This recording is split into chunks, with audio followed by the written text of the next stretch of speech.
За сайн байцгаана уу? Топик 2 шалгалт буюу Солонгос хэлний хэлний ур чадварын шалгалтыг анх удаа Солонгос улсад өгөх гэж байгаа хүмүүс байх юм бол наашаа анхаарлаа хандуулаарай. За би топикийн шалгалтыг албан ёсны сайтаар нь хэрхэн бүртгүүлэх вэ гэдэг талаар дэлгэрэнгүй та бүхэндээ харуулад хуваалцъя гэж бодлоо. Би даачлан болон анх удаа өгөх гэж байгаа хүмүүст нэлээд хэрэгтэй мэдээлэл болох болов уу гэж бодож байна.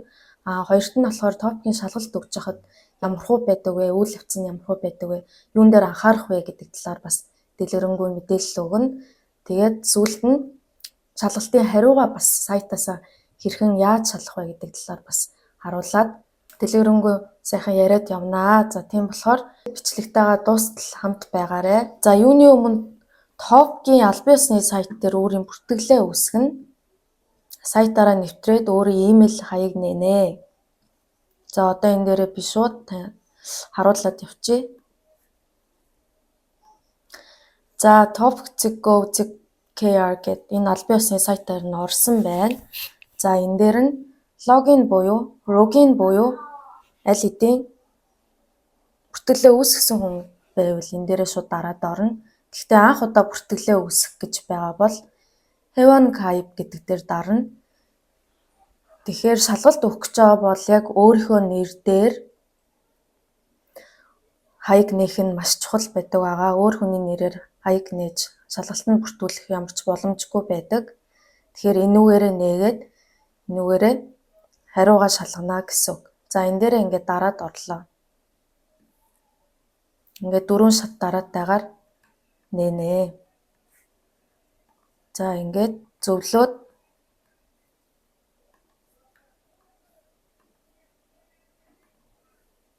таам гэдэг дээр дарлаа. Дараагийнх. За энэ дээр болохоор Солонгос хүн үү, Солонгос дотор шалгалт өгөх үү, Солонгосоос гадуур өгөх үү гэдэг хоёр сонголт байгаа. Тэгэхээр Солонгос дотор өгөх учраас энэ сонголтыг дарна. Тэгээд Солонгос хүн үү, гадаад хүн үү гэдэг дээр нь гадаад хүн учраас энэ сонголтыг дарна. Эндээс мөнгөөр гэдэг өөрийнхөө иргэншлийг сонгоод өчнө. Таам. За энэ дээр болохоор инжин буюу баталгаажуулалт хийх хэрэгтэй. Утасны дугаартай бол утасны дугаараар хийчих болно. Имэйлтэй бол имэйлээр хийчих болно. Тэгэхээр имэйлээр нь би нээж үзье. Жишээлээ нээгээд үзье. За энэ дээр болохоор солонгосоор бичнэ нэрээ. За би өөрийнхөө нэрийг жишээлээд бичээд үзье.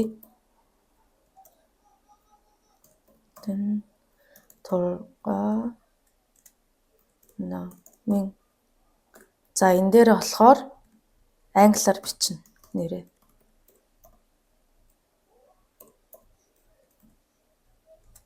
Нэрээ зөв бичиж байгаа хэсгээ маш сайн шалгаарай. За энэ дээр имэйлээ бичнэ. Never mail байж болно. Gmail бас байж болно.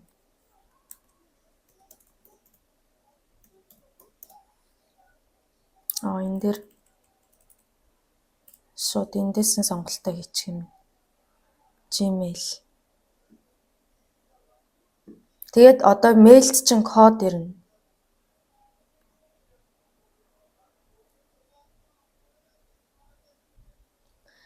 이메일로 인증 코드를 보냈습니다. код явуулсан гэж байгаа. За тэгэнгүүт одоо имэйлийнхээ кодыг эндээс харж 181875. Энэ дээрээ бөглөчнө. 인증하기 баталгаажуулах. 인증되었습니다. бол баталгаажлаа гэж. За одоо step 3 дээр болохоор өөрийн ID-гаа нэ. ID-гаа би за 8045 гэд хийчих. Энэ дээр нууц үгээ үүсгэнэ.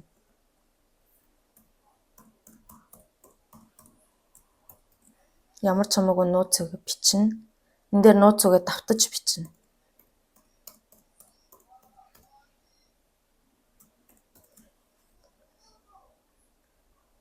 Тэгээ ингээ нэрээ сайхан шалгахчихна. Тэгээд энэ дээр төрсөн он сараа.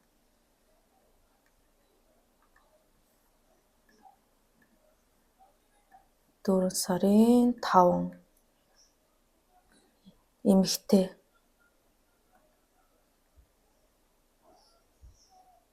Күнэ гэдгээр сонгоод өөрийнхөө иргэншлиг болохоор гадаад гэдгээр нь Монгол гэдгээр нь сонгочихно. Би одоо Солонгост амьдарч байгаа учраас Солонгосыг нь сонгосон байгаа. За энэ дээр болохоор зургаа ер нь оруулчихвал зүгээр файлаар нь өөрийнхөө нүүр зургийг дараа нь оруулсан ч болно. За энэ дээр болохоор хаягаа оруулнаа.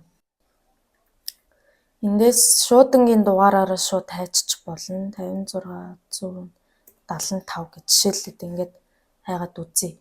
Тэнгүүд ингээ хаягуудаа ингээд хайж олоод хаягаа ингээд дараад оруулчихнаа гэсэн үг. Шуудангийн дугаараараа хайгаад гаргаад ирсэн бол энэ дээр гэрийн хаягаа солонгосоор бүтнээр нь яг хаалганы тооттой бүтнээр нь ингээ бичиж оруулна. Оруулаад энэ дээрээ дарна шүү. За. Энэ дээр нэг юм мартцсан байна. Энэ дээр ID-га чек хийх юм биш үү? Тэр Саюн Канахан гэхээр боломжтой ID байна гэдгээ чек хийсэн гэсэн үг. Хаяг бүх юм авцсан. Энэ дээр SMS-ээр юугаа авах уу? Мэдээлэл авах уу? Имэйлээр мэдээлэл хот дээр ээ гэдгээ дараад хаагин. Тэгээ ингээ хадгалах уу гэж байгаа юм. Тэн дээр ок гэж дараад ингээд болчихж байгаа ерөөхдөө бол ингээд тэгээд логин хаги гэдэг дээр орлоо. Одоо энэ дээр түрүүн нээсэн ID байсан шүү дээ. 845 гэсэн. Тэгээ пассвортоо оруулна.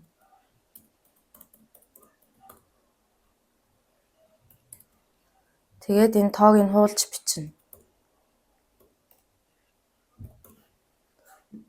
Энэ ID-га хадгалах уу хадгалахгүй юу гэдгээр ингээд арчна. За ингээд логин буюу нэвтрлээ, бүртгэлээ амжилттай үүсгэлээ. Энэ дээр ингээд нэр маань гараад ирж байна. За одоо эндээсээ яаж шалгалтандаа бүртгүүлэх вэ гэхээр энэ 2026 онд шалгалтуудын хуваарууд ийшээ ингээд байна. За Шиом Чопсу буюу шалгалтандаа бүртгүүлэх гэдэг дээр дарна. Тэгээд ID пассвортоо оруулна.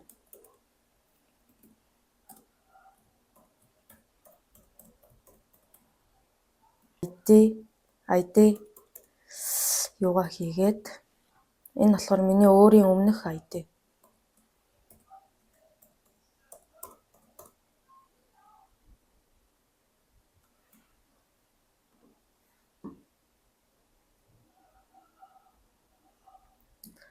За тэгэнгүүт одоо ингээд гараад ирж байгаа хгүй юу? 107 дахь удаагийн топкийн шалгалт. Солонгос улсад 7 сарын 5-нд ингээ болноо. Тэгээ Солонгос улсад бүртгүүлэх өдөр нь 5 сарын 12-наас 18 хүртэл. Тэгээд хариу нь 26-ны 8 сарын 13-нд гарнаа гэж байгаа. Тэгэхээр энэ шалгалтын бүртгэл нь яг 12-ныхоо өглөө 9 цагт лөө 10 цагт эхэлдэг. Тэгэхээр яг эхэлсэн өдөр нь эхэлсэн цагт нь шууд яг бэлэн байгаад бүртгүүлэх хэрэгтэй. За одоо би шалгалтынхаа хариуг яаж харах вэ гэдгийг та бүхэнд харуулж өгье. Ингээд логин хийгдсэн байгаа шүү дээ. Тэгэхээр энэ дээрээ сонжог хагин буюу шалгалтын хариугаа нэгтлэх дээр дарлаа. Тэнгүүд ингээ хариу нь гараад ирдэг. Эрдэнэт 205 оноотой. Ингээд хавгяг үүг.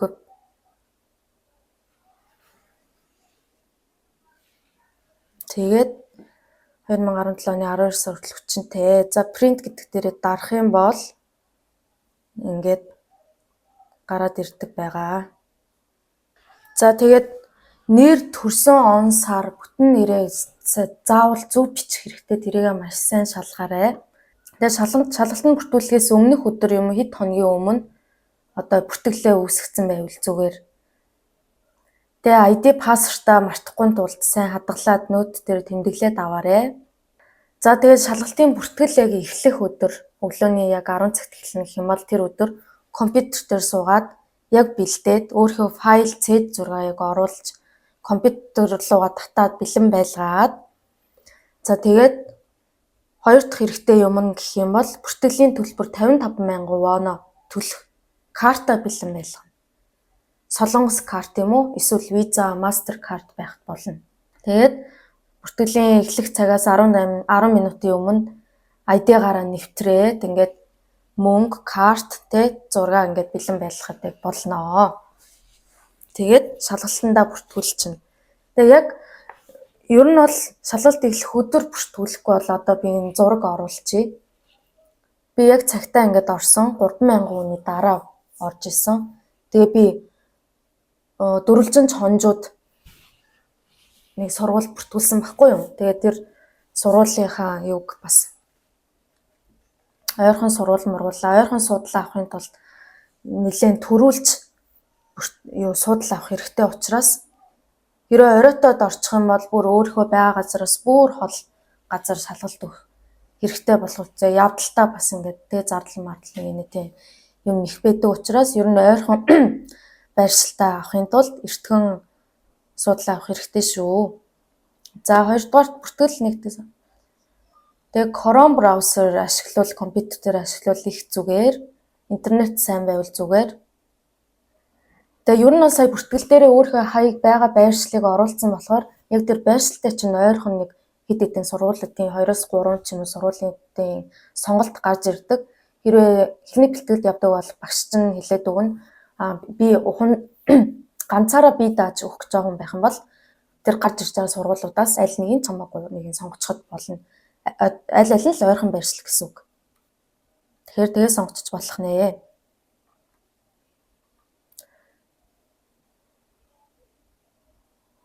Тэгээ ер нь нэгдэх цагт нь шалгалтаа бүртгэл нь нэгдэх цагт ингээл суралдаал дараад авсан дээр тэгэхгүй бол айгүй хурдан дуусчихдээ шүү. Шалгалт өгдөг хүмүүс маш их байдаг учраас тэгээ ойрхон судлаа авахын тулд хурдан бүртгүүлэх нь зүйтэй. За тэгээ бүртгэлээ амжилттай хийсэн бол шалгалтын өмнөх өдөр юу бэлтгэх тухай ярив. За хамгийн түрүүнд Suompyu буюу одоо бүртгүүлсний дараа би зургийг оруулчих. Нэг юм өөрийн бүртгэлийн дугаартай ийм хуудас гарч ирдэг. Тэр хуудасаа принтлэж авнаа, бэлэн авна.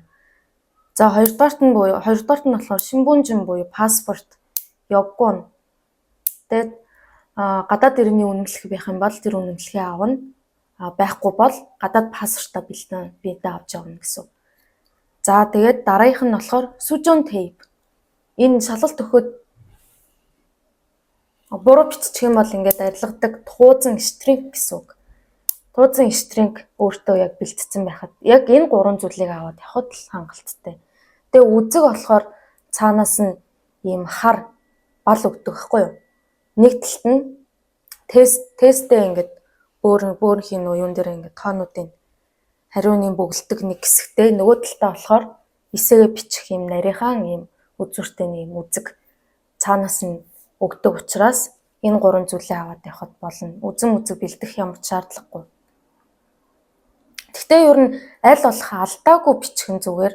Үнэхээр аргагүй ихэнд Сужон тейп хэрэглээрэй гэж зөвлөмөр байна.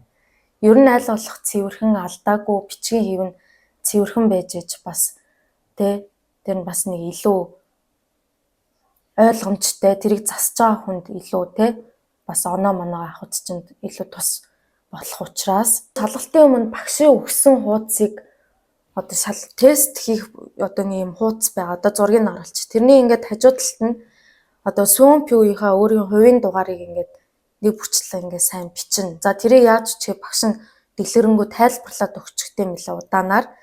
Тэгээд тэрийг ингээд бөглөж байхдаа алдаагүй бөглөх хэрэгтэй. Хэрвээ алдаад бөглөчих юм бол энийг ашиглаж болохгүй шүү. Энийг зөвхөн шалгалтын үеэр ашиглана. Шалгалтын өмнөх тэр хуудсыг бөглөхдөө яг тэр хэсгээ буруу бичсэн байх юм бол гараа өргөд багшаа дахиад нэг хуудас өгөөрэй. Эйгөө хамбан тоож үсээ ёо гэж хэлээд дахиад авч болно. Угаасаа багш нар нь хэлдэм билээ.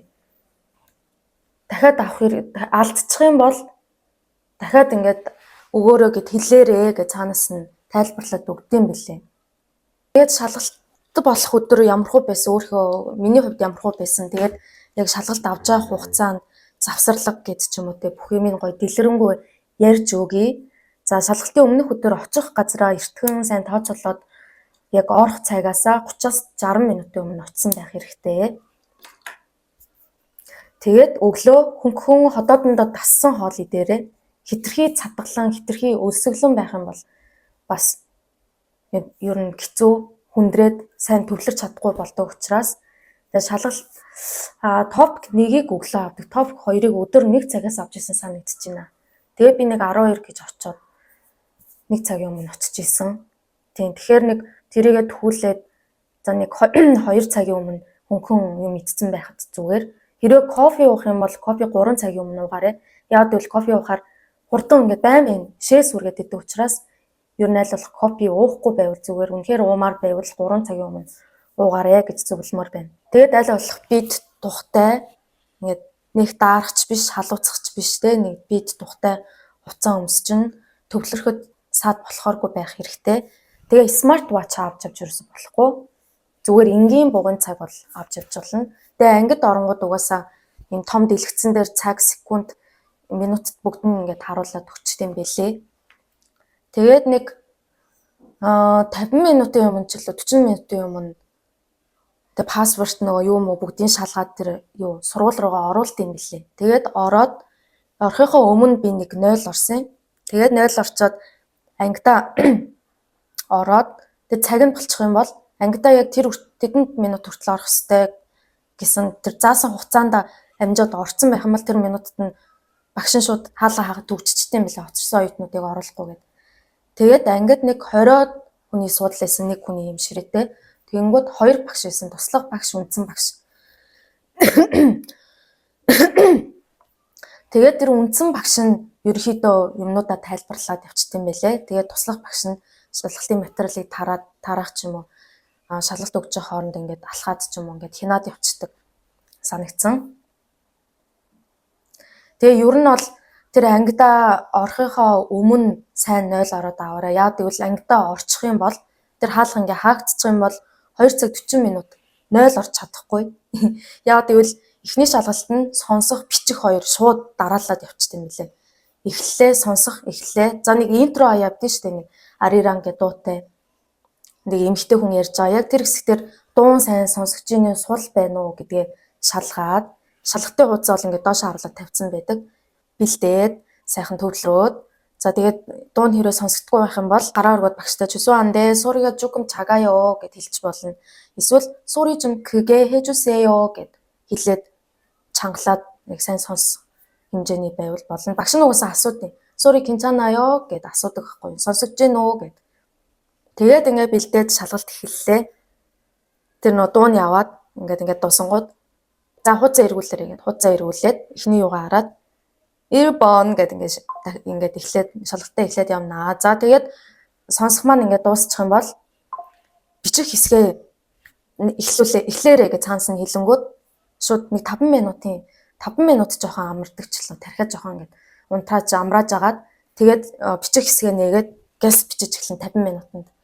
Тэгээд тэрийгээ дууслаа нэг 10 минут лөө 20 минут амардیں۔ Тэгээд тэр үеэр гарч 0 ороод жоохон бүлээн юм ууж муугаад снэк ч юм уу тиймэрхүү юм байх юм бол сайн төвлөрч чадахгүй байх юм бол нэг ганц шоколад ч юм уу жоохон шоколад ч юм уу идээд сэргээд авчихад боломжтой хугацаа байсан.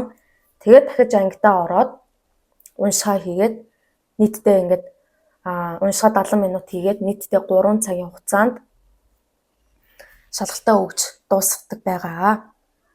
Тэгээ ер нь сургуульд нь гадаа нь бэлэн халуун хөтөн ус байдаг учраас тэндээсээ уух юм уучч болно. Тэгэхээр ус уух саваа цүнхлээд аваад явчих болно. Тэгээд цүнх би тэр үед чинь цүнх гадуур хуцаа цүнхээ зүгээр ардаа суудал дээр ингээд биш ширээнийхээ доорч лүглгөөд гадуур хуцаа ардаа зүгээр ихэд ингээд тавьчих байсан.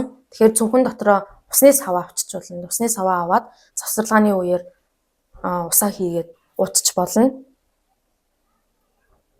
Тэгээ гар утсаа болохоор тэр багш нь унтраагаарэ гэж хэлдэм мэлээ. Тэгээ гар утсаа бүр яг ингээ унтраагаад ингээ хажуудаа ингээ тавьчингууд багш нь ингээ тойрч аваад дарж үзээд унтарсан хэсэг ингээ шалгаад явчихсан мэлээ.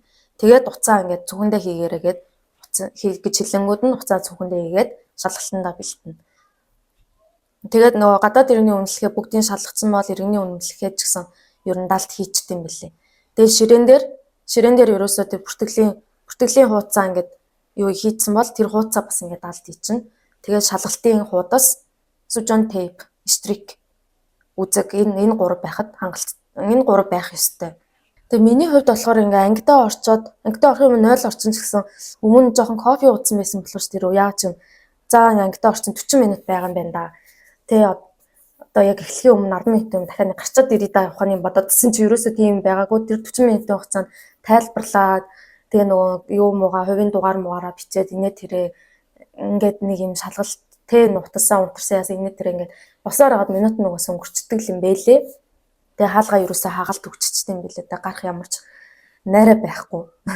Тэгэхээр 0-ийн асуудал бол нэн түрэн байх. Хэрвээ давсаг дүрчих юм бол тэгээ би ер нь тавуудчих юм бол төвлөрч чадахгүй болчихно. Тэгэхээр улам сандраад ингээд зөв хариулж чадахсан зүйл дээр зөв хариулж чадахгүй оноогоо алдахтай харамсалтай тийм зүйлээс урьдчилан ингээд сэргийлэх хэрэгтэй байгаамаа. Шалгалт яг эхлээд зүг гэж сандраал эхний 30 минут ингээл гар ингээд хөлс ингээл цуугаал ингээл сандраад тэгээ нэлээд 30 минут өнгөрсний дараа дахиж төвлөрөөд ерөөсөө тэр сандрал байхгүй болсон. Ерөөс төвлөрчихл юм бол тэгэл юу өөр юмд анхаарал хандуулах тэгээ ингээд тэр зэгтээ шалгалтын ер нь бол тэгээ өгсөн. Бас нэг айгүй сонирхолтой юм нь би өөрөөсөө бэлтэж байхдаа өөрөөсөө ингээд шалгалт авдаг байхад за би ер нь 5 оноо авах юм байна да. Яг 5 оноо авч исэн байхгүй юу. Тэгээд шалгалтаа яг өгж байхдаа яг л өмнө яаж бэлтдэг гэсэн ямар бэлтгэл хангасан яг тэрүүгээрээ л өгдөг юм санагдсан надад. Шалгалтын өдөр арай илүү байна уу? Шалгалтын өдөр арай бага байна уу гэсэн ойлголт ерөөсөй байхгүй. Яг л яаж бэлцөө яг тэрүүгээрээ л шалгалтаа өгд юм байна да гэж бодсон. Тэгээ би өгч дуусчаад ер нь бол мэдрэмж төрж исэн. За 5 оноо авцсан байна. Мэдрэмж төрж исэн. Яг л 5 оноогоо авч чадсан. За тэгээд төгсгөлд нь нэг 2 тип хэлье гэж бодлоо. За эхнийх нь болохоор Topk-ийн сайтаа сайн ашиглаж сураарай. За би одоо эндээс ингээд харуулъя. Одоо миний яриад байгаа mock test буюу юугаа ашиглаа. Тэг ингээд өөрөөсөө шалгалт аваа гэдэг байгаа юм чинь энэ албан ёсны энэ сайт дээр өөрөө байдаг. За my page руу оронгууд my page биш юм байна. Энэ чончой меню руугаа оронгууд хагсаг паги гэдээ байгаа. Энэ дээр Topk кичүүн 문제 풀어보기 тайлж үзэхтэй. Энэ дээр ингээд дарангууд өмнөх шалгалтуудын Topk 1, Topk 2-ын төгги, Topk 2-ын эрги.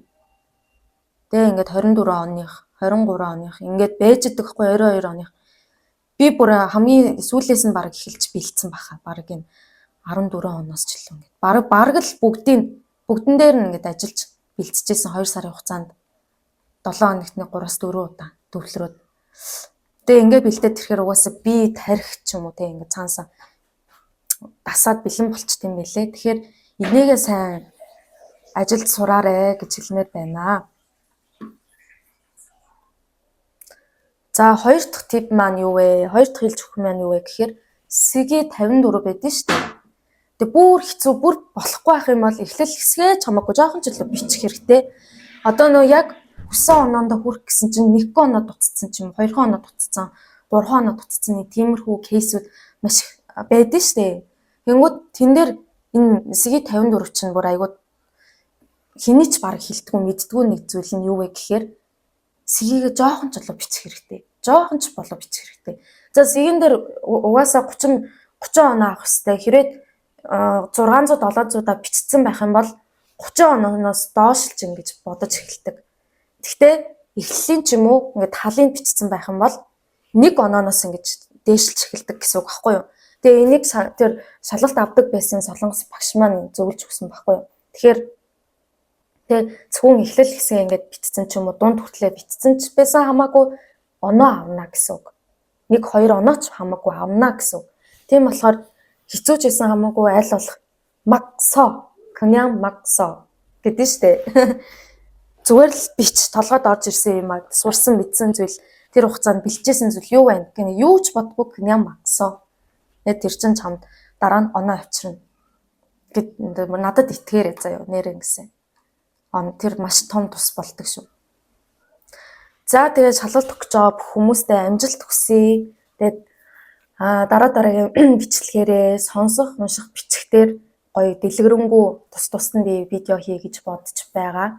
Хэрхэн ямар тактиктай тестүүд дээрээ бичих дээрээ сонсох дээрээ тэ ингээ яаж ажиллаж исэн бэ гэдэг талаараа гоё хуваалцсан бичлэг хий гэж бодож байна. Энэ бичлэг маань хэрвээ сайн байх юм бол хүмүүст сайн хүрэх юм бол тийм учраас та бүхэн маань лайк, subscribe, comment заавал үлдээгээрэй. Тэгээд бичлэгийн маань энэ хүртэл үзсэн. Баярлалаа. Баяртай. Тэгээ нэг юм хэлхээ мартсан байна. Сүжон тейпээ Daiso-гоос битээ аваарай за. Энэ Daiso-гоос авч исэн байхгүй юу? Тэгсэн чинь ингээд бүр ингээд ойлгохтой ч ингээд гарахгүй бүр шал хэрэггүй юм авцсан. Тэгээд зүгээр нөө бичиг хэргийн дэлгүүр өгдөн шүү дээ. Энийг авч исэн. Энэ аягүй сайн байсан. Энэ жижигхэн мөртлөө аягүй сайн. Харахад шууд ялгаа нь харагдаж байгаа шүү дээ. Тэгээд зүгээр бичиг хэргийн дэлгүүрээс сүжон тейпээ аваарай.